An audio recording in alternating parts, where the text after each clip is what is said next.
এই যে 7 আসমান আমরা আমাদের চক্ষু দিয়ে প্রথম আসমানটা দেখতে পাচ্ছি, এই আসমানের উপরে আরো 6টা আসমান আছে, 6টা আকাশ আছে। এই 7 আকাশ রব্বুল আলামিনের তাসবিহ পাঠ করতে থাকে।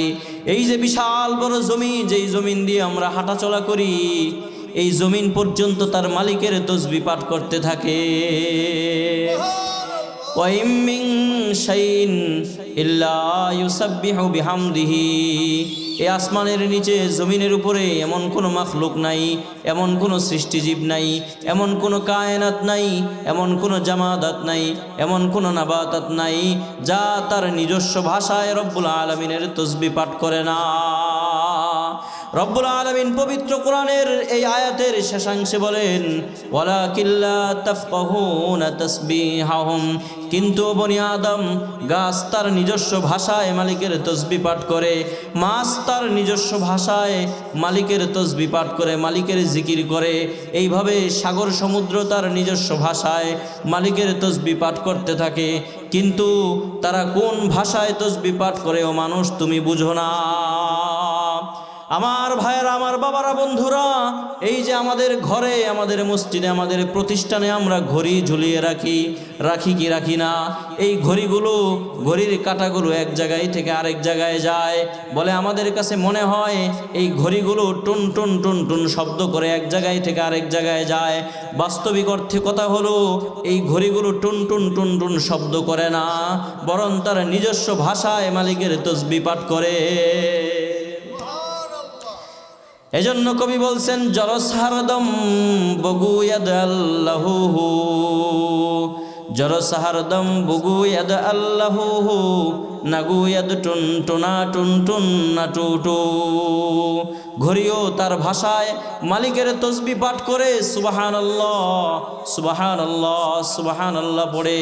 কিন্তু তোমার কাছে মনে হয়, এটা মনে হয় টুন টুন টুন টুন শব্দ করে, আসলে কিন্তু তা নয়।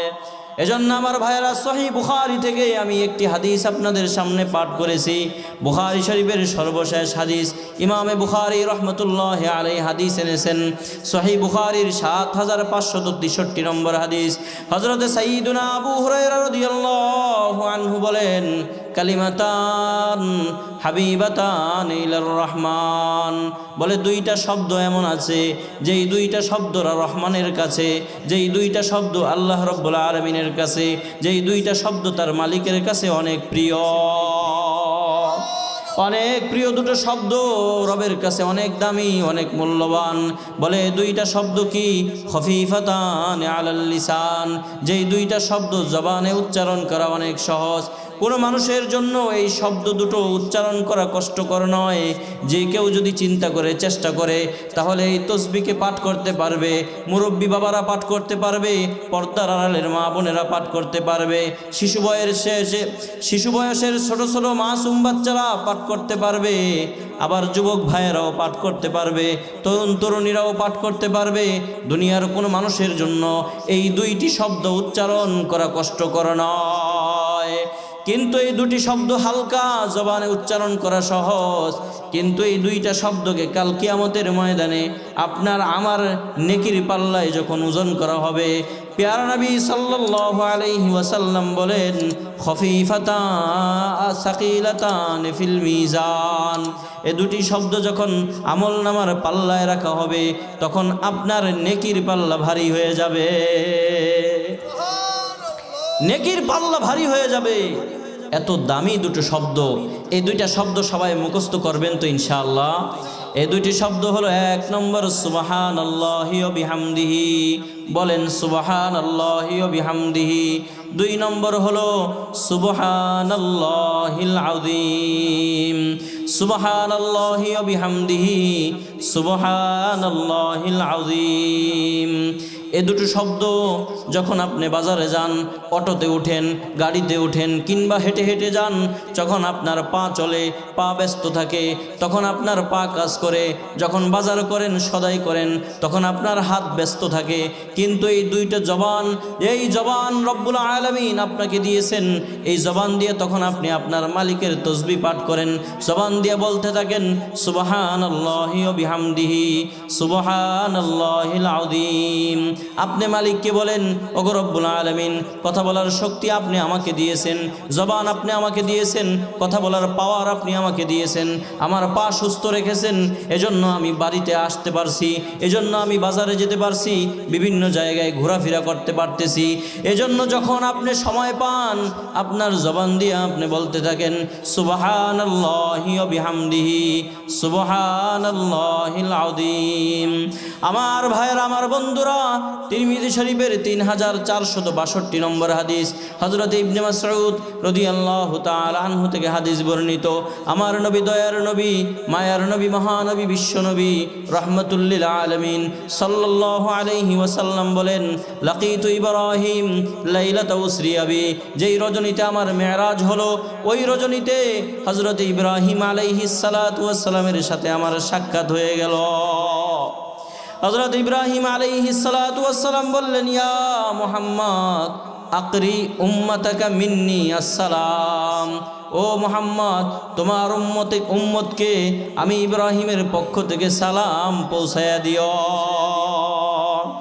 আর শুনে রাখো, ইন্নাল জান্নাতা তাইয়্যিবাতুত তুরবা আযবাতুল মা, এই যে মুহাম্মদ তুমি দেখতে পাচ্ছ বিশাল বড় জান্নাত, এই জান্নাতের মাটি অনেক উর্বর, এই জান্নাতের মাটি অনেক মূল্যবান, এই জান্নাতের মাটি বড় আবাদ।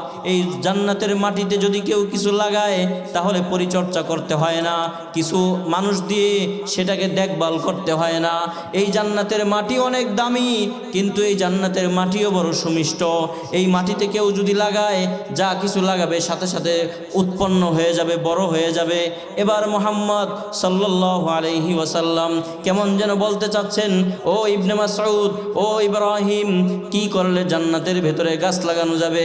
আমার জাতির পিতা ইব্রাহিম আলাইহিস সালাতু ওয়াস সালাম বললেন, ওয়া আন্না গিরাসাহা সুবহানাল্লাহ ওয়ালহামদুলিল্লাহ ওয়ালা ইলাহা ইল্লাল্লাহু ওয়াল্লাহু আকবার। হযরত ইব্রাহিম বলেন, ওয়া আন্নাহা কিয়ান, এই যে বিশাল বড় জান্নাত, এই জান্নাত একটা চাটিয়াল ময়দান। এই ময়দানের মধ্যে কোনো গাছের ব্যবস্থা নাই, কোনো গাছপালার ব্যবস্থা নাই, কোনো তরুলতার ব্যবস্থা নাই। তাহলে কি করলে জান্নাতে গাছ লাগানো যাবে? হযরত ইব্রাহিম বলেন, তোমার উম্মতকে এই 4টা বাক্য বেশি বেশি পড়তে বলবা। 1 নম্বর সুবহানাল্লাহ বলতে হবে, 1 নম্বর সুবহানাল্লাহ, 2 নম্বর আলহামদুলিল্লাহ, 3 নম্বর লা ইলাহা ইল্লাল্লাহ, 4 নম্বর আল্লাহু আকবার। হযরত ইব্রাহিম বলেন, যত বেশি তোমার উম্মত এই 4টা কথা বেশি বেশি পড়বে, তত বেশি রব্বুল আলামিন তার পক্ষ থেকে জান্নাতের ভেতরে একটা একটা করে গাছ লাগাইয়া দিবে। আমার ভাইয়েরা, ইবনে মাজাহ শরীফের 3711 নম্বর হাদিস, এই হাদিসের মধ্যে বলা হয় আরবাউন, 4টা শব্দ এমন আছে যে এই 4টা শব্দ রব্বুল আলামিনের কাছে অনেক দামি, অনেক মূল্যবান, এমনকি সবচেয়ে বেশি মূল্যবান। বলে ওই 4টা শব্দর আপনার আগে পরে কোনো সিরিয়াল নাই, যখন যেটা মনে চায় তখন সেটা পড়তে পারবেন, শেষেরটা আগে পড়তে পারবেন, আগেরটারও শেষে পড়তে পারবেন। কোন 4টা শব্দ আমার মালিকের কাছে দামি? 1 নম্বর সুবহানাল্লাহ, 2 নম্বর আলহামদুলিল্লাহ, 3 নম্বর লা ইলাহা ইল্লাল্লাহ, 4 নম্বর আল্লাহু আকবার।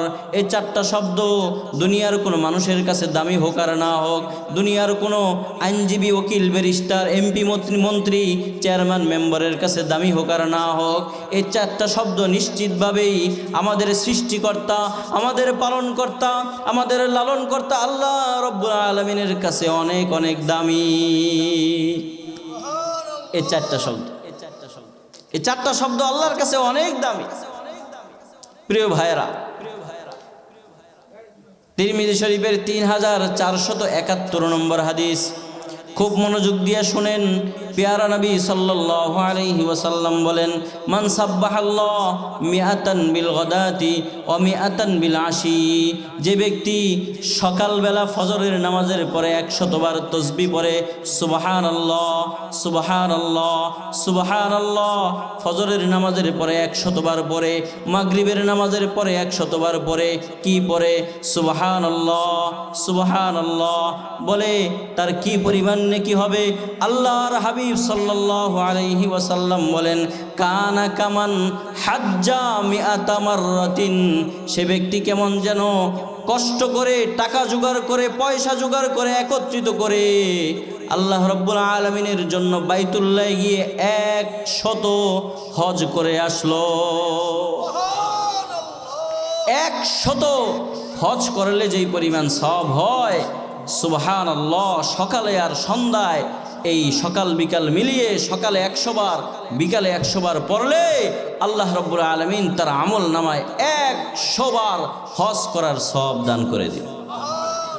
এরপরে প্রিয় নবী সাল্লাল্লাহু আলাইহি ওয়াসাল্লাম বলেন, ওমান হামিদাল্লাহ মিআতান বিল গাদাতি ওয়া মিআতান বিল আশিয়্যি কানা কামান হামালা আলা ফারাসিন ফি সাবিলিল্লাহ আও গাজা মিআতা গাজওয়াতিন ফি সাবিলিল্লাহ।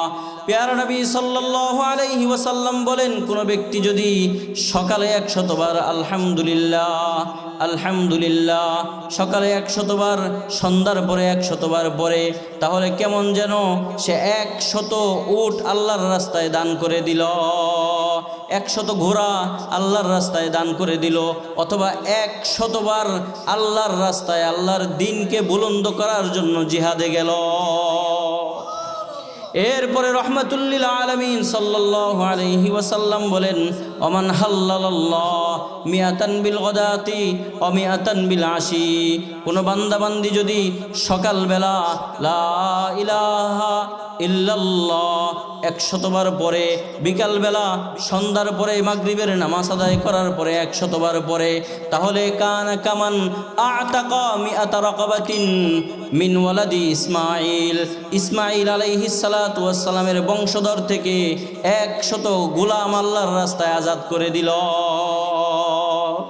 এরপরে রহমাতুল্লিল আলামিন সাল্লাল্লাহু আলাইহি ওয়াসাল্লাম বলেন, ওমান কাব্বারাল্লাহ মিআতান বিল গাদাতি ওয়া মিআতান বিল আশি, কোন বান্দা বান্দি যদি ফজরের নামাজের পরে 100 বার পরে আল্লাহু আকবার, মাগরিবের নামাজের পরে যদি পড়ে আল্লাহু আকবার 100 বার, তাহলে ওই দিন যদি সে মারা যায় অথবা মারা নাও যায়, তাহলে সে আল্লাহ রাব্বুল আলামিনের কাছে এত পরিমাণে নেকি জমা করলো, কেমন যেন সারা দিন তার সমকক্ষ নেকির দিক থেকে আর কেউ হতে পারলো না,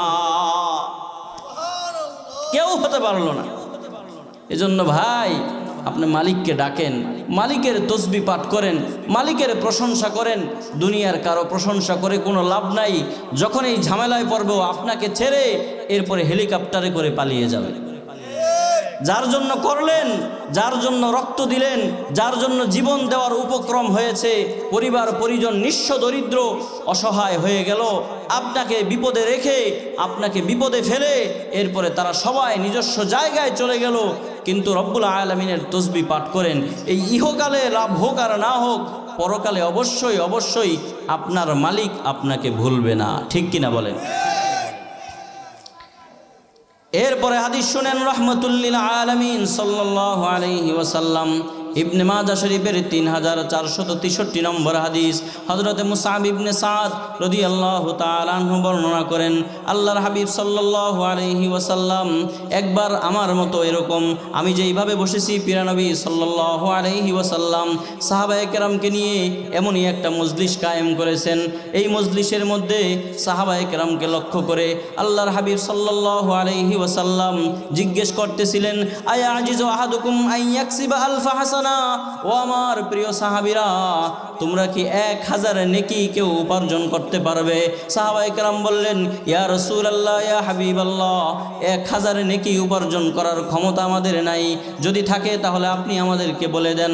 আল্লাহর হাবিব সাল্লাল্লাহু আলাইহি ওয়াসাল্লাম বললেন, ইউসাব্বিহু আহাদুকুম মিআতা তাসবিহা, তোমাদের কোনো ব্যক্তি, তোমাদের কোনো সাহাবী যদি 100 বার সুবহানাল্লাহ পড়ে, কয় শতবার? 100 বার সুবহানাল্লাহ সুবহানাল্লাহ, তাহলে রব্বুল আলামিন তুকসাবু লাহু আলফু হাসানা, তার আমল নামায় আল্লাহ রব্বুল আলামিন 1000 নেকি জমা করে দিবে। ও অতুহাত্তু আনহু আলফু সাইয়্যা, শুধু 1000 নেকি হবে তাই নয়, বরং আল্লাহ রব্বুল আলামিন তার আমল নামায় যেই পরিমাণ গুনাহ আছে 100 বার সুবহানাল্লাহ পড়ার কারণে তার আমল নামা থেকে 1000 গুনাহগুলোকে ডিলিট করে দিবে। লাভ আর লাভ। আমার ভাইয়েরা, এবার আপনাদের মনে প্রশ্ন আসতে পারে, সুবহানাল্লাহি ওয়া বিহামদিহি সুবহানাল্লাহিল আযীম, এই দুইটা বাক্য আমাদের জন্য বড় হয়ে যায়। আমরা যারা মুরব্বী, এই দুই বাক্য উচ্চারণ করা আমাদের জন্য অসম্ভব। সুবহানাল্লাহ ওয়ালহামদুলিল্লাহ ওয়ালা ইলাহা ইল্লাল্লাহু আল্লাহু আকবার, এই 4টা বাক্য উচ্চারণ করা আমাদের জন্য কঠিন, আমাদের জন্য আরেকটু সহজ করে দেন। আমার ভাইয়েরা, আমার বন্ধুরা, তিরমিজি শরীফের 3466 নম্বর হাদিস, হযরত সাইয়্যিদুনা আবু হুরায়রা রাদিয়াল্লাহু তাআলা আনহু থেকে হাদিস বর্ণিত। রাসূল করিম সাল্লাল্লাহু আলাইহি ওয়াসাল্লাম বলেন, রাসূলুল্লাহ সাল্লাল্লাহু আলাইহি ওয়াসাল্লাম বলেন, মান ক্বালা সুবহানাল্লাহি ওয়া বিহামদিহি ফি ইয়াউমিন মিআতা মাররা, কোন বান্দাবান্দি, কোন ব্যক্তি যদি সকাল সন্ধ্যায় 100 বার সুবহানাল্লাহি ওয়া বিহামদিহি পড়ে, কোন দোয়া সুবহানাল্লাহি ওয়া বিহামদিহি একদিনে যদি 100 বার পড়ে, হুত্তাত খতায়া ফি রিওয়ায়াতিন গুফিরাত খতায়া ওয়া ইন কানাত মিসলা জাবাদিল বাহার, তার আমল নামায় যদি সমুদ্রের ফেনা পরিমাণ গুনাহ থাকে, আল্লাহ রব্বুল আলামিন 100 বার সুবহানাল্লাহি ওয়া বিহামদিহি পড়ার কারণে তার আমল নামায় থাকা সমুদ্রের ফেনা পরিমাণ গুনাহগুলোকে মাফ করে দিবে। আমার ভাইয়েরা, এবার আপনারা প্রশ্ন করতে পারেন, হুজুর আমি 100 বার সুবহানাল্লাহি ওয়া বিহামদিহি পড়লাম, আল্লাহ আমার আমলনামা থেকে কোন গুনাহ মাফ করবেন? সগীরা গুনাহ মাফ করবেন নাকি কবিরা গুনাহ মাফ করবেন? মুহাদ্দিসিনে কেরাম বলেছেন 100 বার যদি কোনো বান্দি যদি সুবহানাল্লাহি ওয়া বিহামদিহি পড়ে, তার আমলনামায় থাকা যত সগীরা গুনাহ আছে, কবিরা গুনাহ নয় সগীরা গুনাহ আছে, সব সগীরা গুনাহকে আল্লাহ রাব্বুল আলামিন মাফ করে দিবে। এবার প্রশ্ন করেন, হুজুর কবিরা গুনাহ তো আমি কম করি নাই, আমার আমল নামায় জুলুমের গুনাহ কম নাই, জিনার গুনাহ কম নাই, আমার আমল নামায় নাফরমানি কম নাই, বড় বড় গুনাহ আমি অনেক করেছি, আমার এই বড় গুনাহ কবিরা গুনাহগুলো কিভাবে মাফ হবে? আমার ভাইয়েরা, আপনারা 3 দোকানের মানুষ যারা আছেন, তারা তো 100 বার পরে ক্ষান্ত থাকতে চান না। তসবিহটা হাতে নিয়ে 100 বার আপনি সুবহানাল্লাহি ওয়া বিহামদিহি পড়ে ফেলেছেন, এখন আপনার আমল নামার সব সগীরা গুনাহগুলো মাফ হয়ে গেছে। তসবিহটা আবার হাতে নিয়ে 200 বার পড়েছেন, 300 বার পড়েছেন, 400 বার পড়েছেন, 1000 বার পড়েছেন। এখন প্রশ্ন হলো, 100 বার পড়ার পরে আমার আমল নামায় তো আর কোনো সগীরা গুনাহ নাই। রব্বুল আলামিন, আমি যে 200 বার পড়লাম, 300 বার পড়লাম, 400 বার পড়লাম, 1000 বার পড়লাম, আল্লাহ এখন আমার কোন গুনাহগুলো মাফ করবেন? মুহাদ্দিস আল্লামা ইবনুল কাইয়িম আল জাওজিয়া রাহমাতুল্লাহি আলাইহি, যিনি 751 হিজরিতে ইন্তেকাল করেছেন, তিনি বলেন, কোনো বান্দাবান্দি যদি 100 বারের বেশি 200, 300, 400 বার সুবহানাল্লাহি ওয়া বিহামদিহি পড়ে, আল্লাহ রাব্বুল আলামিন নিজ দয়ায় নিজ মায়ায় মোহাব্বত করে ভালোবেসে ওই বান্দার আমল নামায় যত কবিরা গুনাহ আছে, রব্বুল আলামিন একটা একটা করে সব কবিরা গুনাহগুলোকে মাফ করে দিবে। খুশি না বেজার? তাহলে জোরে একবার কন্ত সুবহানাল্লাহি ওয়া বিহামদিহি পড়বেন তো ইনশাআল্লাহ। আমার ভাইয়েরা, আরো সংক্ষেপ করে দিচ্ছি যে হুজুর সুবহানাল্লাহি ওয়া বিহামদিহি এটাও আমার জন্য বড় হয়ে যায়, আর একটু ছোট করে দেন, আপনার জন্য ছোট করে দিচ্ছি। সুবহানাল্লাহ সুবহানাল্লাহ শুধুমাত্র এতটুকু পড়বেন। তিরমিজি শরীফের 3464 নম্বর হাদিস, পেয়ারা নবী সাল্লাল্লাহু আলাইহি ওয়াসাল্লাম বলেন, মান ক্বালা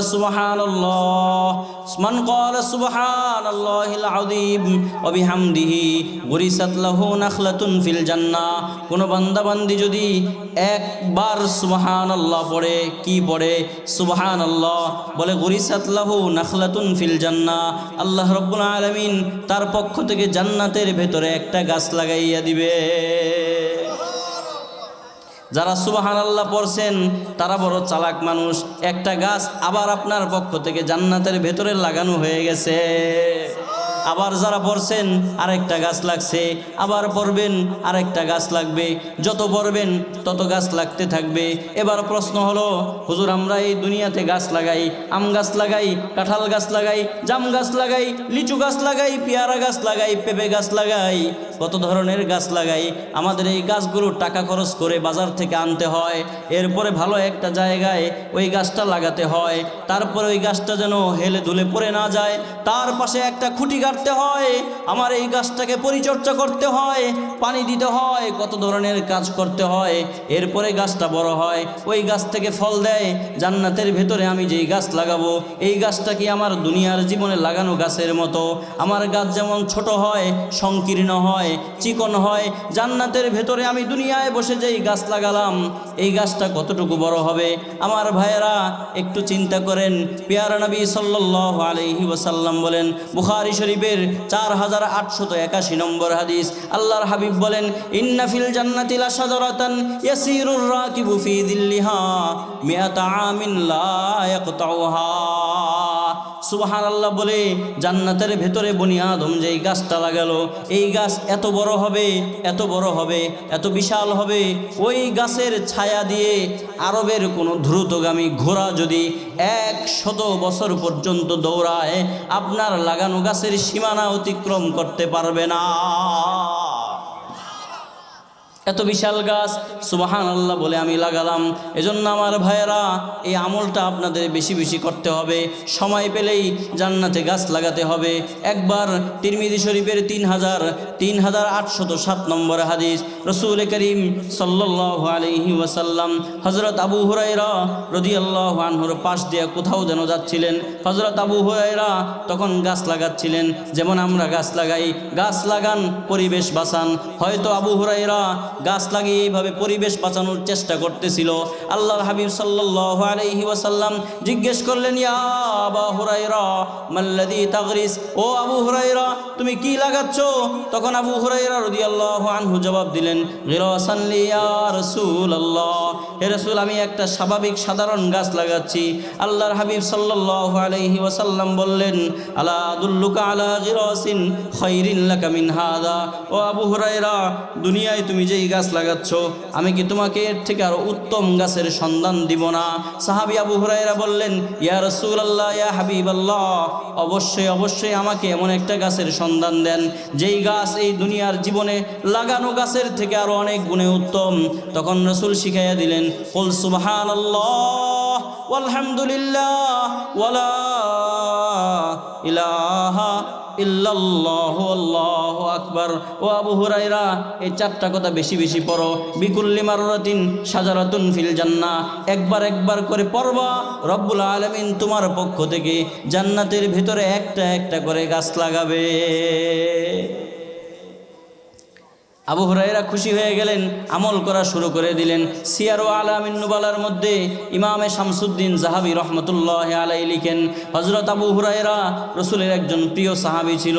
যত সাহাবী যত হাদিস বর্ণনা করেছেন, হযরত আবু হুরায়রা সবচেয়ে বেশি হাদিস বর্ণনা করেছেন, রাসূলুল্লাহর অনেক সুদীর্ঘ সাহচর্য পেয়েছেন।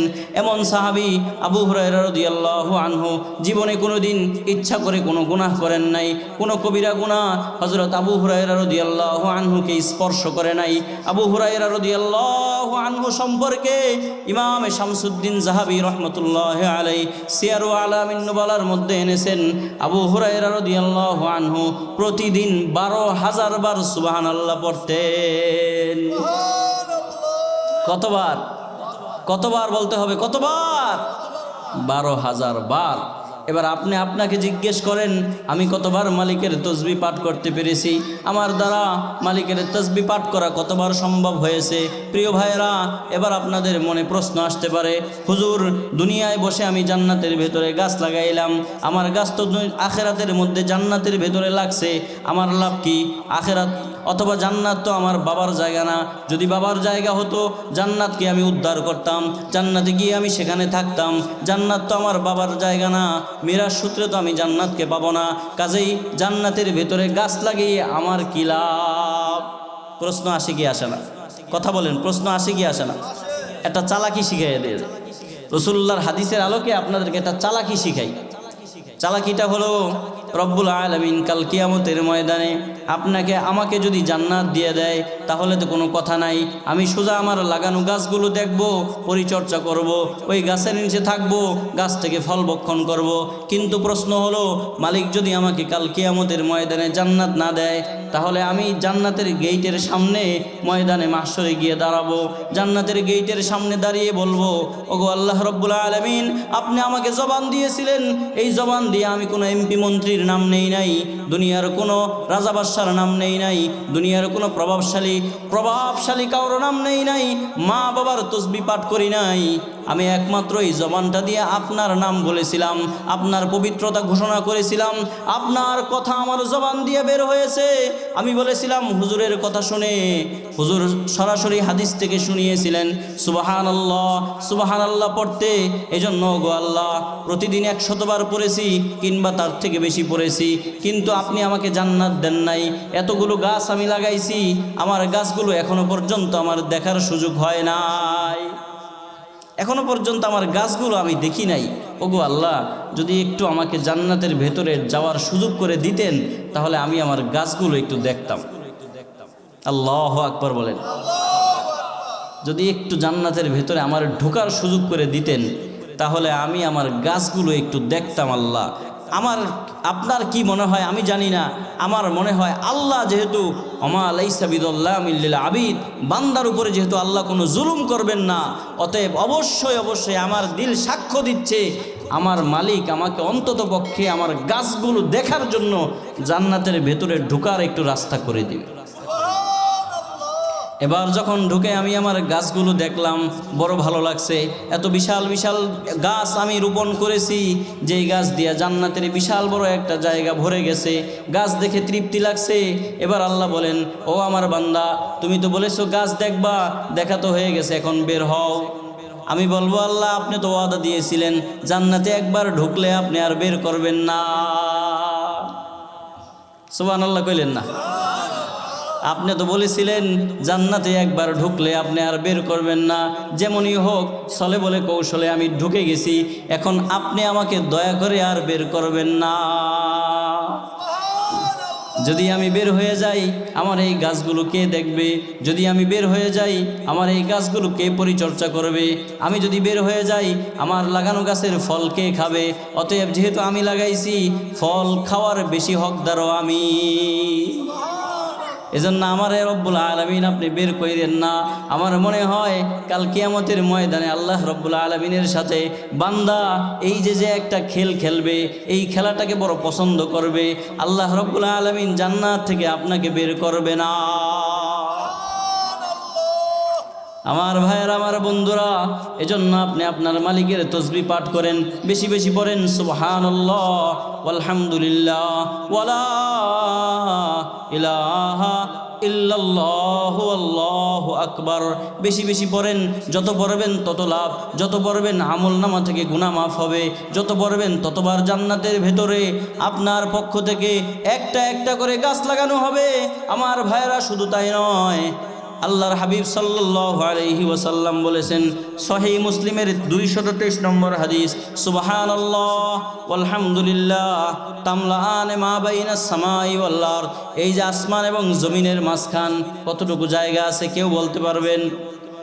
আসমান এবং জমিনের মাঝখানে কতটুকু জায়গা আছে আপনাদের কেউ বলতে পারবেন? দুনিয়ার কোনো বৈজ্ঞানিক, দার্শনিক, ঐতিহাসিক এটাকে বের করতে পেরেছে? আসমান এবং জমিনের মাঝের এই বিশাল জায়গাটা কত বড় কেউ বের করতে পেরেছে? পারে নাই। আল্লাহর হাবিব সাল্লাল্লাহু আলাইহি ওয়াসাল্লাম বলেন, যদি কোনো বান্দা সুবহানাল্লাহ ওয়ালহামদুলিল্লাহ এই দুটি শব্দ বেশি বেশি পড়ে, তাহলে আল্লাহ রাব্বুল আলামিন আসমান জমিনের মাঝখানের পুরো খালি জায়গাটা সওয়াব দিয়ে ভরে দিবে।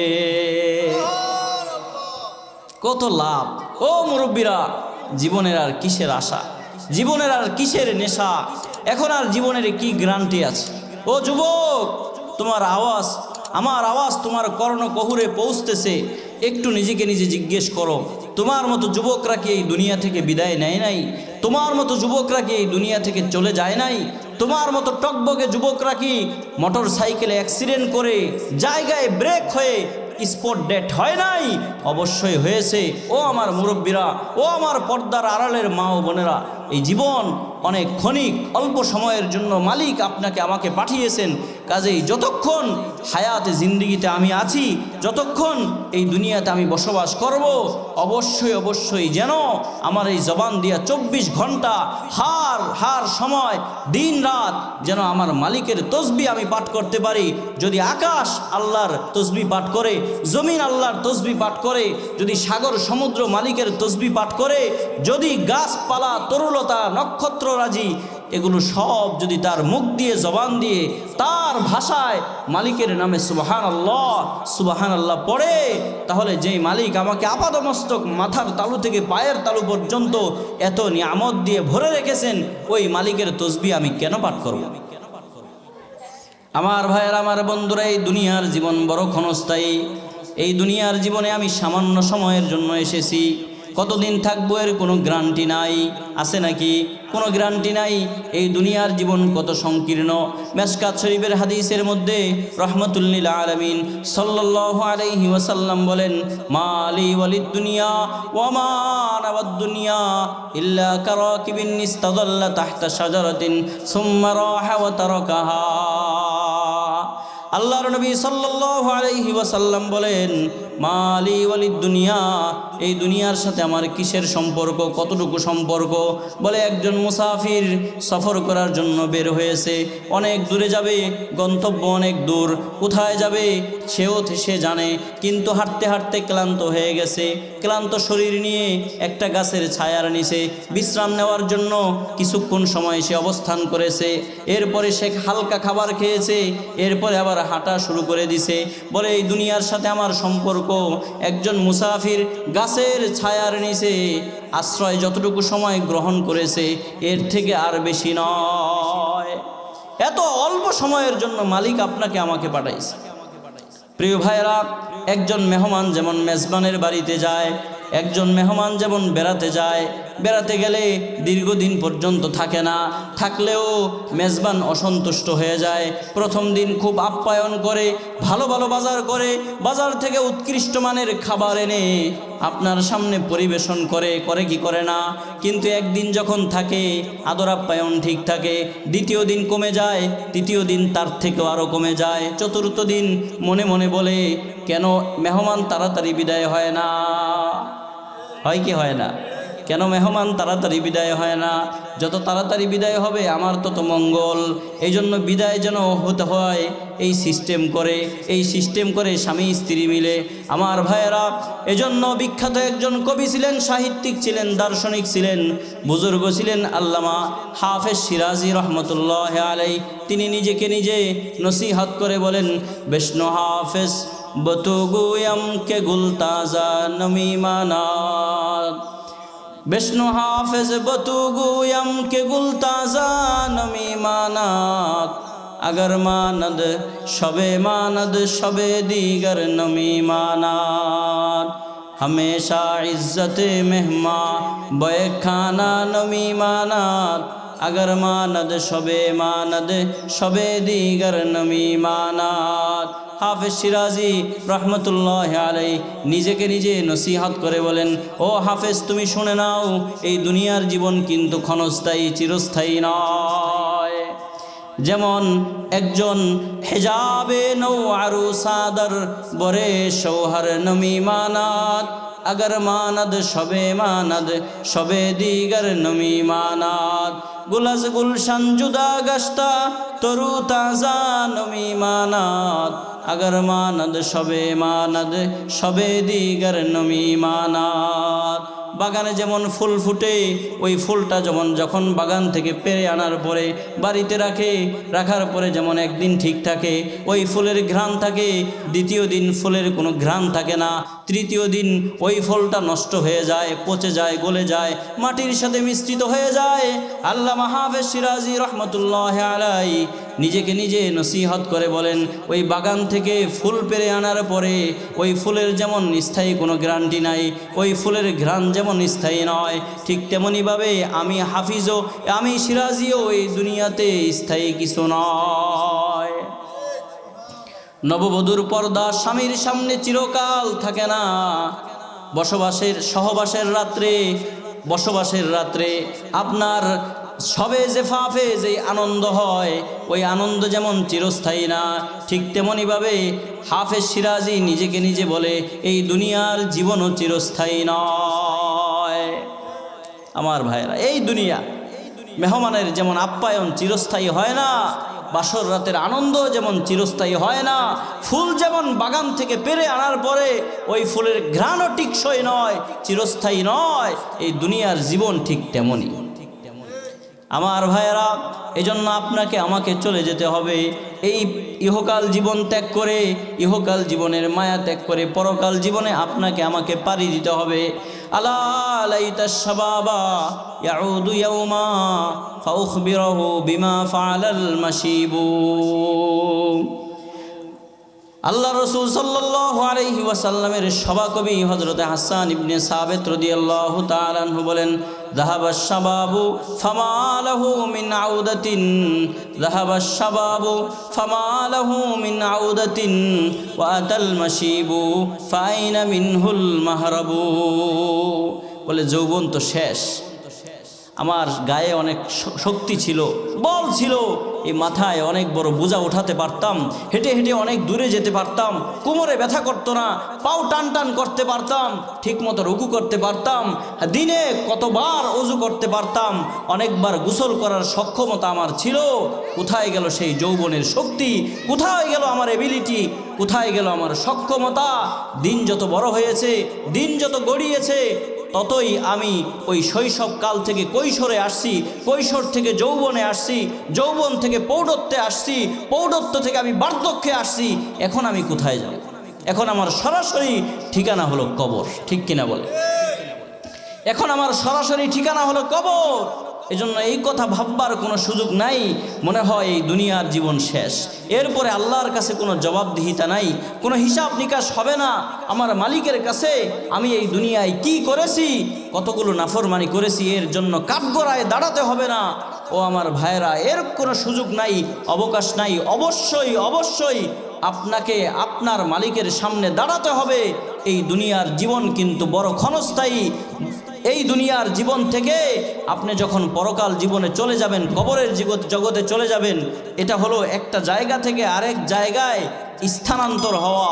এজন্য দুনিয়ার কেউ কেউ ধারণা করে মৌত কো সমঝা है गाफिल इख्तितामे जिंदगी, मौत को समझा है गाफिल इख्तितामे जिंदगी, हाय शामे जिंदगी सुबह है दवामे जिंदगी, मौत जाहिल फर्ज हालत से नहीं करती रहम, मौत जाहिल फर्ज हालत से नहीं करती रहम, इल्म फर आलिम की भी उससे नहीं तरते सजवा, मौत का सिंह कुल्लु नासिंग शारेबू, कब्र बैतिंग कुल्लु नासिंग दाखिलो।